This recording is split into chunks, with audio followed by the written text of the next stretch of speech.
Hey, I'm Markia. Want to hear something scary? The Shapeshifting Yaksha. There is a shape-shifting monster that roams abandoned houses and buildings. Be wary of buildings you enter. You may never come back. No one knows for sure where this monster is, but when you see it, you can't run, you can't scream, you can't even breathe. It paralyzes you. It is called the Yaksha. Ronan was bummed to be spending summer with his mom, Mindy, and her new boyfriend, Dev. It was Dev's suggestion that they stay at his family's beach resort in Goa, India. He boasted that it was better than any overhyped tourist destination. A palace by the sea for free was all he had to say to get Ronan's mom to agree to the trip. Much to Ronan's dismay, Dev picked him up from the airport alone. "Your mom's on a tour of the city," Dev explained. Ronan sighed. His mom had only been dating Dev for a few weeks, and now he was stuck spending quality bonding time with a guy he barely knew. His mom, Mindy, was head over heels for Dev, and while Ronan was still trying to adjust, he didn't blame her. His dad was currently on his honeymoon with his new wife in Hawaii. But as soon as they stepped foot on the resort, Ronan wished he had somehow tagged along to Hawaii with his dad. The hotel didn't live up to the hype that was originally promised. It was run down, bare, and a bit plain. As Dev smiled and motioned toward the building, a snake tattoo on his arm caught Ronan's eye. As he stared at it, weirdly enough, it almost looked like it was staring back.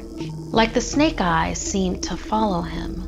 Ronan rubbed his eyes and shrugged it off as jet lag. His flight out of New Jersey had been long and full of bad plane food. Once inside, Ronan also noticed the place seemed unsettlingly empty.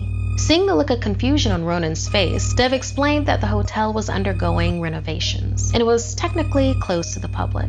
Mindy and Ronan were accompanying him while he took care of the place during its off-season. Ronan rolled his eyes. "Hey, at least no one will hog the Wi-Fi," Dev offered. Before he could complain that the signal wasn't that great, Dev welcomed him with a tray of fresh seafood. It was as if it suddenly appeared. Ronan loved seafood, so he dug in, putting aside his grievances that he was stuck on Dev's work trip for the foreseeable future. "We're staying in the Royal Suite, room 1367. Don't get lost. I'm going to go check the grounds," Dev said, leaving Ronan a key. Sitting alone, Ronan felt as if someone was watching him. He heard some crying off in the distance toward the halls. Apprehensive, Ronan followed the noise he was certain sounded like a little girl. "Beware the Yaksha," he heard a voice as he made his way through the hall. "He took my mommy. He'll take yours too." He saw a little girl run into the double doors ahead, followed by a loud splash. When he got closer, the doors swung open, and he saw a small body floating in the motel swimming pool. It was covered in snake bites. He blinked, and the girl was gone. Spooked and wondering what a Yaksha was, Ronan tried to look it up on his phone, but only half the page loaded. The Yaksha, a spirit that devours travelers in abandoned places. Horrified, Ronan tried to call his mom, but there wasn't a signal. Was Dev a Yaksha?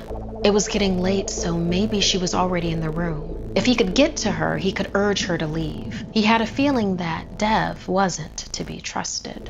He put the key into the door and barged into the room. "Mom, we have to go. I think Dev isn't..." A sharp hiss hit his ears, and there he saw Dev. His snake tattoo glowed green, and Ronan found himself completely unable to move. As he stood dumbfounded and paralyzed, his eyes adjusted to witness Dev for what he truly was. Before him towered a menacing serpentine figure with massive fangs. Dev was the Yaksha. Helplessly locked in the snake's green gaze, Ronan saw everything as he was slowly devoured whole. And then, darkness. Dev's phone rang as he bagged up the last of Ronan's belongings for disposal. He picked up the call from Ronan's mom as she asked him how Ronan was doing. Holding back a large burp, Dev replied, "I'm sorry, love. Ronan decided on Hawaii after all and switched flights. But look on the bright side. It's just us now."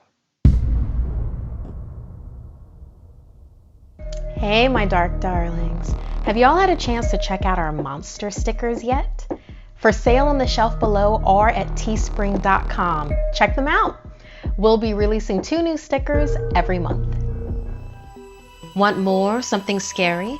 You can hear more stories over on the Something Scary podcast, available for free on Apple Podcasts or wherever you listen to your favorite shows. The links are in the description below. Thank you to all of our patrons. While we do run a limited amount of ads, the show would not be possible without your support. If you'd like to submit a story, send me an email at somethingscary@snarled.com. Like and share this video if it gave you the chills, and don't forget to subscribe to Snarled and turn on the bell for notifications. And if you dare, follow me on social media. Until next time, my dark darlings, sweet dreams.